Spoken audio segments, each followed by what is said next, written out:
grande y uno propone y Él dispone.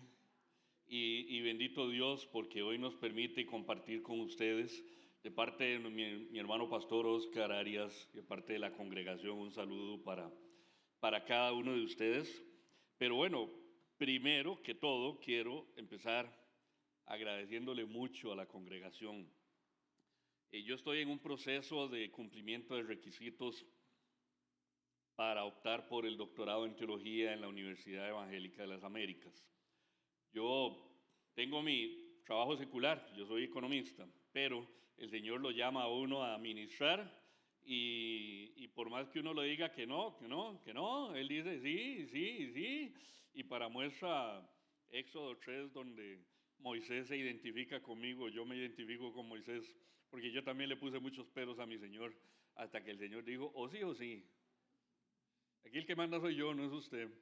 Y bendito Dios, nos llamó a estudiar, nos llamó a pastorear junto con el hermano pastor en Príncipe de Paz. ¿Por qué les cuento todo esto? Bueno, porque en todo este trajín, que ya vamos por 5 años, en todo este trajín hay que hacer una tesis.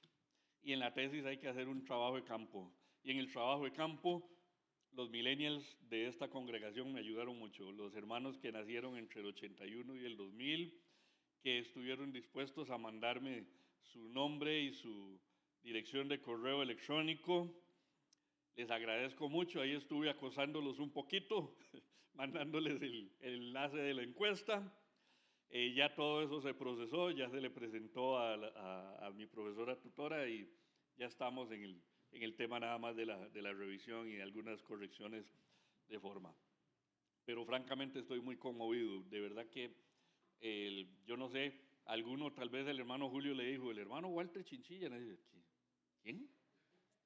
El hermano Julio, el hermano Walter, el que vino a predicar, ¿quién? Bueno, no importa, es un hermano que necesita la ayuda suya. Y gracias a Dios, sí, hubo bastantes correos y hubo bastantes respuestas de todo corazón. Mi esposa y yo les agradecemos. Y digo mi esposa porque ella también está sudando junto conmigo en todo este proceso de la tesis. Ella acaba de terminar la suya, acaba de graduarse con su doctorado en educación. Entonces, ella es muy empática conmigo. Yo le digo a mi esposa que el Señor me está probando la paciencia de una manera distinta ahora, con algo que no había enfrentado antes, que es la tesis. Les invito a estudiar, les invito a seguir estudiando.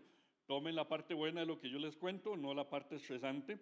Tomen la parte buena y sigan estudiando, por favor.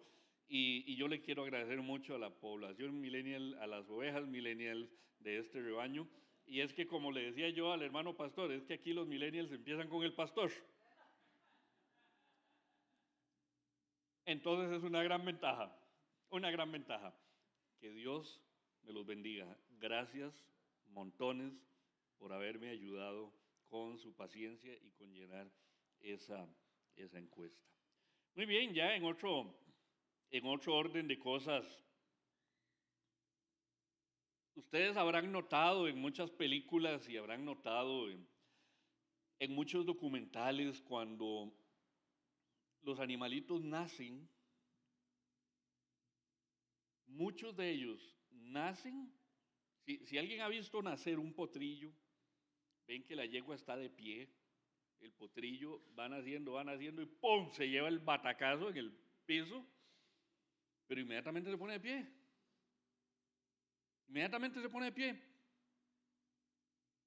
Las jirafas nacen, la mamá les hace un poquito de limpieza y van para arriba, chiquitas y chiquitos, ¿verdad? Pero también hay jirafos. Se levantan. Los rinocerontes, los antílopes, los tigres, los leones, los cocodrilos chiquititos recién nacidos ya son mortales. Nadie se le ocurra apapachar un cocodrilito recién nacido porque le mete un mordisco. Ya nace con la capacidad de defenderse. Algunos a las 2 horas ya saben correr. Hay una especie de búfalo, el ñu, no es que lo estoy pronunciando mal, es que así se llama, ñu, Ñ-U. El ñu nace Y si no se pone de pie de una vez, la manada le pasa por encima, porque la manada tiene que seguir su ruta y no aguanta trazos. El bebé se levanta y si no, ahí queda. Y la mamá ñu tiene que apechugar con eso. Vean ustedes la clase de desarrollo, de supervivencia, de energía, de fisiología, del montón de cosas que tienen esos seres vivos. ¿Y nosotros qué? Nosotros recién nacidos, lo único que sabemos hacer que es llorar. Solo llorar. Y si no lloramos, nos dan una nalgada para que lloremos. Así empieza la vida. Y es que tenemos que llorar porque si no, no vamos a respirar. Tenemos 9 meses de estar ahí y después de cierto tiempo ya tenemos nuestros pulmones formados, pero no sabemos respirar, no necesitamos respirar. Estamos cómodamente en un paraíso llamado placenta, donde no necesitamos absolutamente nada. Ahí nadamos, ahí nos movemos, ahí pateamos, pero de un momento a otro ya hay que salir a ver la luz del mundo, el planeta en el que el Señor nos ha llamado a existir, y hay que aprender a respirar. Y si no lloramos nosotros, nos hacen llorar. Pero eso es lo primero que sabe hacer el ser humano, llorar. De verdad, ¿cuál es el punto aquí? El punto aquí es, hermanos, qué frágiles que somos. Qué frágiles que somos. Uno no se la puede creer. Uno no se la puede creer. Teníamos un amigo en los campamentos de jóvenes, cuando yo iba a los campamentos de las iglesias bautistas. Mi papá es pastor bautista, yo crecí con los bautistas, les iba a los campamentos. Había un amigo que era enorme, grandote por todo lado que se le viera, ¿verdad? Era grandote, muy bien ejercitado. Y un día estábamos todos, y estábamos ahí reunidos conversando, y un amigo dice, le dice a él, yo sé cuál es su punto débil. ¿Cuál? El otro todo matón, un balazo en la cabeza. Porque al fin y al cabo eso somos. Somos seres tan frágiles, que en realidad el Señor ha tenido el favor de vernos y de inclinar su mirada. Nosotros somos muy frágiles, tanto que Pablo lo que dice es que somos vasos de barro. Vasos de barro, ni siquiera cerámica refinada o cristalizada o porcelana. No. Vasos de barro. Les voy a invitar a que abran su Biblia en 2 Corintios 4, del 7 al 10, donde Pablo nos enseña que sí, el cristiano es un vaso de barro, pero es un vaso de barro triunfante. Un vaso de barro triunfante. 2 Corintios 4, del 7 al 10, y leo Reina Valera del 60 por si acaso ven alguna pequeña diferencia en un par de términos. Dice así: pero tenemos este tesoro en vasos de barro, para que la excelencia del poder sea de Dios y no de nosotros. Que estamos atribulados en todo, mas no angustiados, en apuros, mas no desesperados, perseguidos, mas no desamparados, derribados, pero no destruidos, llevando en el cuerpo siempre por todas partes la muerte de Jesús, para que también la vida de Jesús se manifieste en nuestros cuerpos. Segunda de Corintios es una carta donde Pablo abre el corazón, muestra su fragilidad, muestra su humanidad. Él abre su corazón para defender su ministerio en general, pero para defender su apostolado de una manera muy particular.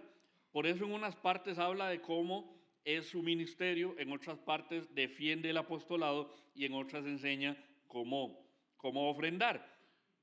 El texto de hoy precisamente hace alusión al ministerio de Pablo, a un ministerio triunfante, a un ministerio exitoso en los términos de Dios, no en los términos del ser humano.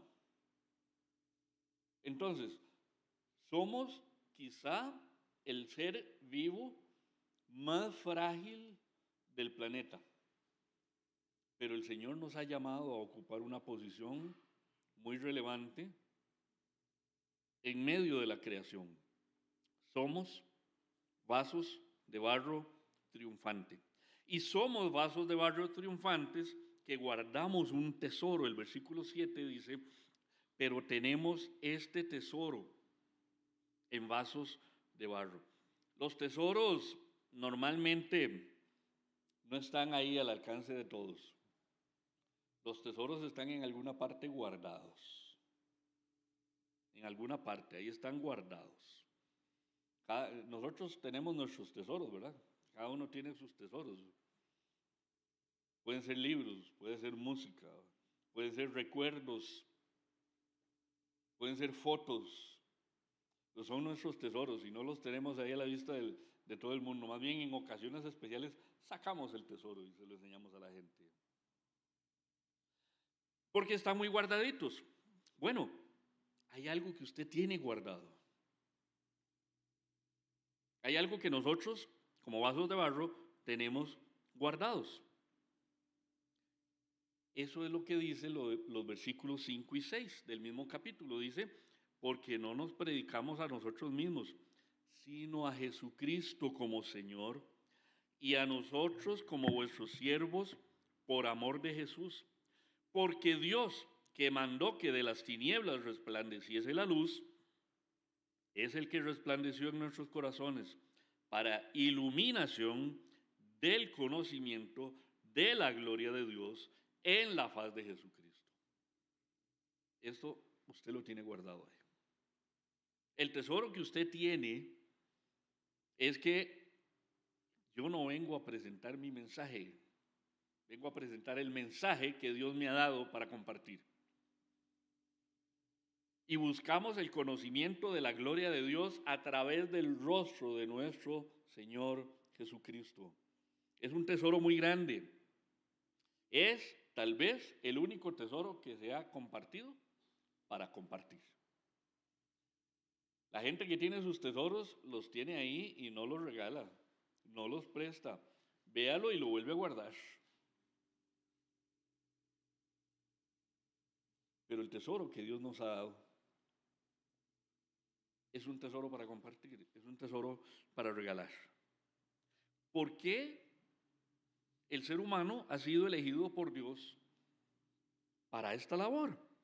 Bueno, el cristiano es un vaso de barro triunfante para la gloria de Dios, no para la nuestra. No para la nuestra. Versículo 7 en la segunda parte. Para que la excelencia del poder sea de Dios y no de nosotros. Excelencia es un término que se refiere a algo que es tan grande que no se puede medir. No se puede medir. Es algo supremo, es algo que va más allá. Y es que en el ministerio el poder supremo le pertenece solo a Dios, nadie más. Nosotros no tenemos ese poder supremo, pero estamos llamados a compartir que Dios tiene el poder supremo. Es la idea de cuando Jesús dice en Juan 15:5, sin mí nada podéis hacer. Estamos solos, sin Cristo. Y no podemos pretender compartir la palabra de Dios si no tenemos a Dios. Sin mí, nada podéis hacer. El cristiano es la herramienta y Dios es el que la usa.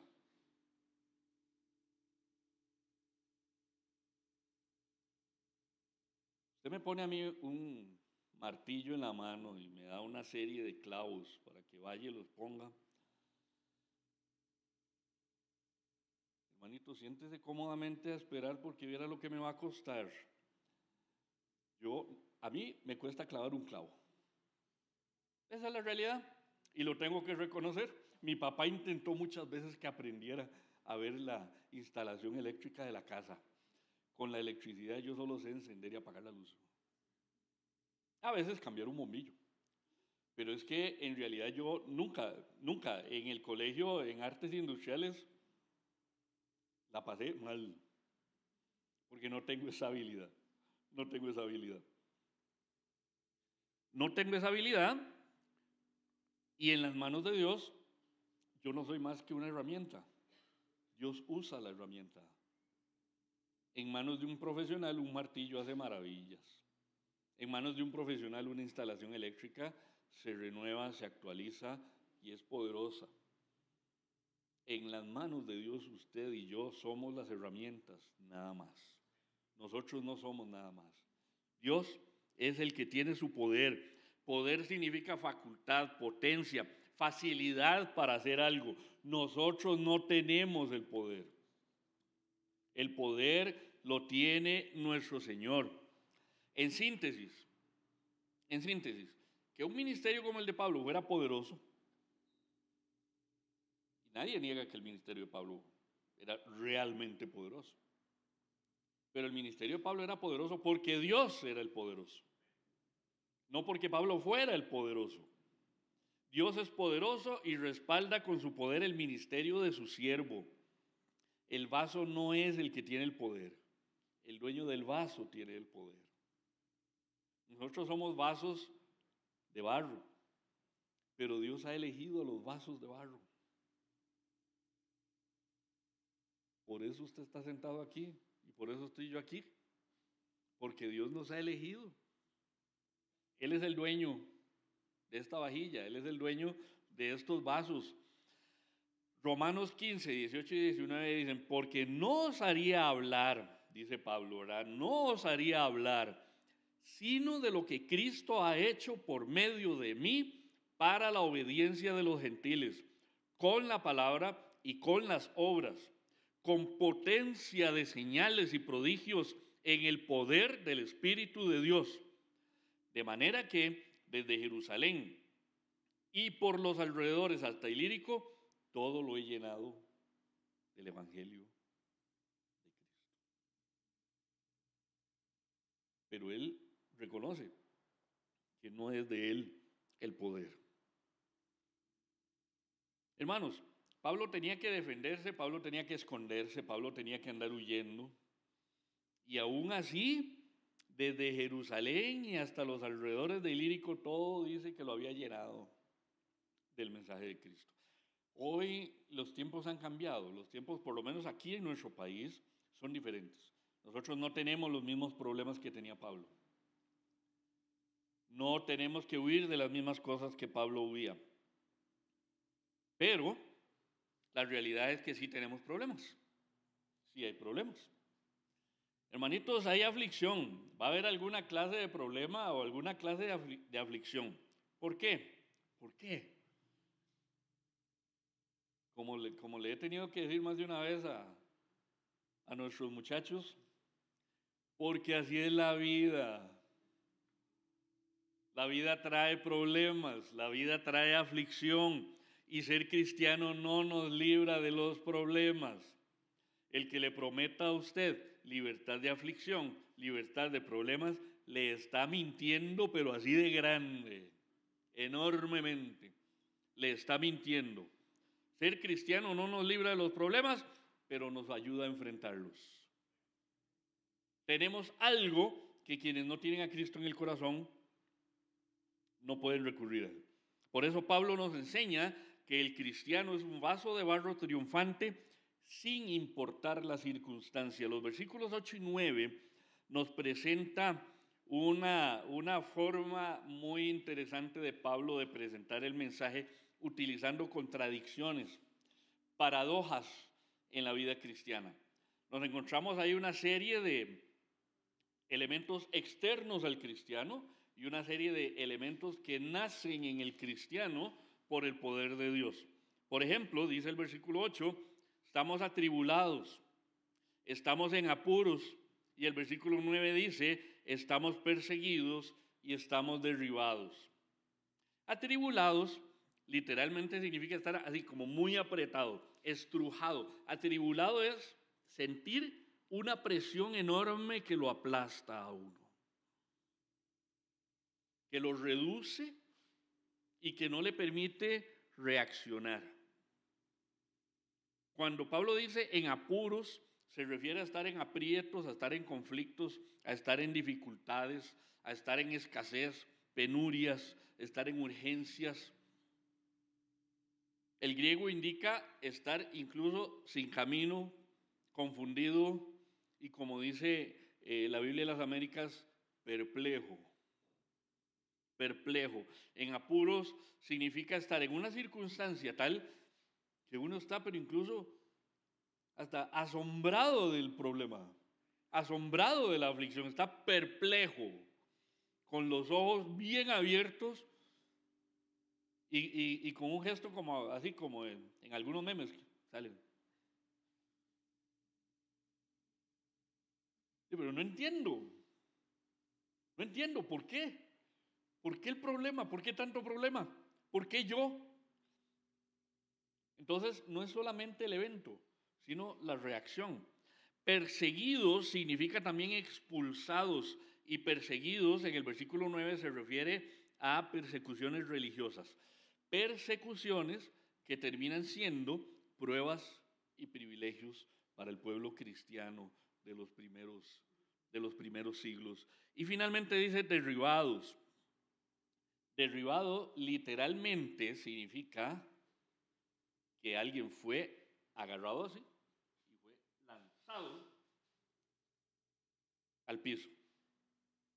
No es ni siquiera que hubo un puñetazo y se fue uno de espaldas o de bruces para el piso. No, es que fue levantado y fue arrojado al piso y ahí se quedó. Estar literalmente tirado abajo. Alguien lo hizo tirado abajo. Sin embargo, lo externo se combate desde lo interno. Y el versículo 8 dice, mas no angustiados, mas no desesperados. Versículo 9, mas no desamparados. Y dice, pero no destruidos. Pablo contrasta los eventos que al cristiano lo abruman con lo que el cristiano tiene por dentro para enfrentar. Seamos francos, uno a veces se siente mal, se siente abrumado. Nada le duele, pero en el corazón, en la mente, uno no sabe qué hacer. Es normal, es natural. Ni nos avergoncemos por eso, ni nos sintamos mal adicionalmente por sentirnos mal. Permítanme redundar. Es natural, es normal. El problema no es sentirse así, el problema es dejar que eso controle la vida de uno. Porque el Señor nos está dando las armas para no sentirnos oprimidos ni sentirnos desesperados. Desamparado significa abandonado, dejado atrás, dejado allá en problemas. Ese es problema suyo, eso significa desamparado. Pero el cristiano sabe que no está desamparado. El cristiano sabe que no lo está. Cuando Juana de Arco se vio traicionada por sus seguidores, ella, en vez de deprimirse por la traición recibida, lo que dijo fue, es mejor estar sola con Dios. Y no estamos solos, no estamos solos. El cristiano que vive su vida cristiana con el poder del Espíritu sabe que no está solo. Cuando dice el versículo 9, al final, no destruidos, estamos hablando de destrucción total. No estamos hablando de unos pedacitos caídos. Estamos hablando de destrucción total. No estamos destruidos por completo. El cristiano puede sentirse derribado, puede sentirse cansado, pero aún tiene con qué levantarse, porque no han terminado con él. Un boxeador podría decir, ahí en la lona, estoy en la lona, pero no he perdido. y se agarra de las cuerdas y con el mayor de los esfuerzos se levanta. Está en la lona, pero todavía no han terminado con él. Todavía tiene chance. A veces es muy difícil no sentirse como abrumado. La situación económica, la situación familiar, la situación laboral, las situaciones en la comunidad, a veces hasta las situaciones con el clima, pueden hacer que uno se sienta realmente abrumado. Pero para poder sobrellevar todo esto en victoria, sin importar las circunstancias y para la gloria de Dios, Pablo nos da un secreto, nos da el secreto. El cristiano es un vaso de barro triunfante que lleva a Cristo siempre. Versículo 10. Llevando en el cuerpo siempre por todas partes la muerte de Jesús, para que también la vida de Jesús se manifieste en nuestros cuerpos. Pablo está expresando aquí que en el sufrimiento cristiano estamos compartiendo el sufrimiento de Cristo. Cristo fue el primero que sufrió por la causa. Sabemos que en el Antiguo Testamento muchos fueron perseguidos, etcétera, etcétera, etcétera. Pero ya en el nuevo marco de la gracia y de la llegada del Mesías y del nacimiento del cristianismo, Cristo mismo fue el primero en sufrir. Y en ocasiones vamos a tener que sufrir aflicción por ser testigos fieles de nuestro Señor. En otra ocasión vamos a tener aflicciones cotidianas que nos van a servir para ser testigos de nuestro Señor, dándole testimonio a las personas de que en medio de esas circunstancias nuestra fe nos sostiene. Nuestra fe nos ayuda a salir adelante, nuestra fe nos ayuda a esperar, nuestra fe nos ayuda a perseverar. Pablo termina la idea diciendo que no importa el final de la aflicción, también vamos a compartir la resurrección, dice el versículo 10, para que también la vida de Jesús se manifieste en nuestros cuerpos. Pablo está mirando más allá. Y Pablo está pensando en muchos que han muerto por su fe en Cristo. En algún momento, hablando sobre lo que se ve en las películas de Semana Santa, ¿verdad? Los cristianos en el estadio y los leones y las torturas y todo eso, y muriendo, alguien me decía, pero cristiano y al final lo mataron, ¿qué? Más bien le hicieron un favor, lo mandaron de una vez a la presencia de su Señor, murió por su Señor, más bien le hicieron el favor de mandarlo frente a su Señor. No sabemos cuál va a ser el final de nuestras aflicciones. Si esa enfermedad al final nos va a llevar, pero si nos lleva, ya sabemos a dónde nos lleva. Mientras tanto, el cristiano en medio de una enfermedad o en medio de una aflicción, la que sea, da testimonio de su fe. Hermanos, somos grandes, pero somos grandes porque Dios nos ha dado algo grande, no porque nosotros lo seamos. Si me permiten la expresión, somos unos llorones desde que nacimos. Con el tiempo algunos aprenden a disimular, pero la verdad es que nacemos llorando y nos morimos muchas veces llorando. Yo le he dicho a mis hijos, mi papá tiene 93 años, ya papi, en términos generales, tiene una salud tremenda, pero obviamente está enfrentando a la naturaleza y al desgaste de la naturaleza. Entonces ya papi no habla, cuesta mucho que hable, hace el intento de hablar. Y por ejemplo, yo le digo, te amo, y él dice, yo también, pero uno le entiende porque uno es el hijo, ¿verdad? Eso no es como volver a los primeros años. Él está regresando a los primeros años. Él dejó de cuidar para ser cuidado ahora. Tengo una foto muy linda de mi papá cuando todavía podía caminar. muy linda, donde él va, donde vamos los dos de la mano. Pero vamos de la mano porque él se va sosteniendo conmigo. ¿Cómo cambian los tiempos, verdad? Hace 52 años era yo el que me tenía que agarrar de la mano de papi para que nada me pasara. Y ahora papi se agarra de la mano de nosotros para que nada le pase. Porque Dios nos lleva en ese viaje.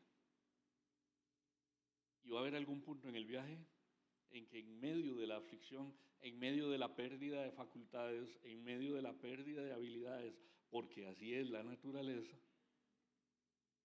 el Señor nos va a llevar a su presencia.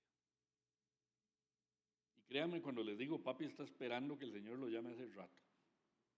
Nos lo dijo en muchas ocasiones. Yo solo estoy esperando que me mande el fax. Él no conoció el correo electrónico, no conoció las redes sociales, pero sí conoció el fax. Entonces él dice, yo solo estoy esperando que me mande el fax. Él está listo. Yo quiero ser como mi papá. Quiero estar listo. Porque Dios ha tomado estos vasos de barro y nos ha hecho grandes, poniendo en nosotros el tesoro del testimonio de nuestro Señor Jesucristo, para que saquemos ese tesoro y lo compartamos. No importa la circunstancia por la que estemos pasando, hermanos. En algún momento yo le decía a alguien, no es una competencia, pero yo sé que si nos ponemos a hacer una lista de aflicciones, todos vamos a tener algo que contar. Y la idea no es, se lleva el primer premio el que esté más afligido. Porque imagínense que le den a uno un premio por ser el más afligido, eso me aflige más todavía. Pero en medio de la aflicción podemos sentirnos como nos sintamos, pero nuestro Señor Jesucristo atravesó todo lo que atravesó y hoy luce su victoria, luce su autoridad, luce su reinado, para que nosotros, su rebaño, sigamos adelante y algún día estemos delante de Él, literalmente. Hoy lo estamos desde aquí, pero algún día lo estaremos literalmente para compartir la eternidad con Él.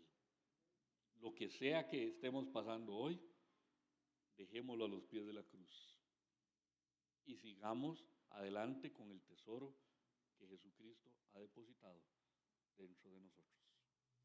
Padre bendito, en el nombre de nuestro Señor Jesús, gracias por tu palabra, Padre.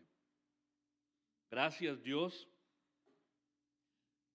porque en medio de nuestra humanidad, en medio de nuestra fragilidad, en medio de nuestra naturaleza tan débil, nos has hecho grandes depositarios del tesoro más maravilloso que el ser humano puede pensar. La fe en nuestro Señor Jesucristo nos ayuda a salir adelante, a sostenernos en nuestra fragilidad. Gracias, Dios, porque al día de hoy podemos decir, nos has sostenido, nos has consolado, nos has dado la victoria y nos has dado el gozo que espiritualmente nos permite salir adelante, avante, sin importar las circunstancias. A tu nombre gloria, Señor. A tu nombre honra por toda la eternidad. Esta congregación está en tus manos. Su pastor y sus líderes están en tus manos. Y para tu gloria y para tu honra, esta congregación sigue adelante con los planes que tienes para ella. Te alabamos, Dios. En tus manos nos depositamos. Por Cristo Jesús nuestro Señor. Amén. Amén. Que Dios me los bendiga a todos. Un abrazote para todos. Dios los bendiga.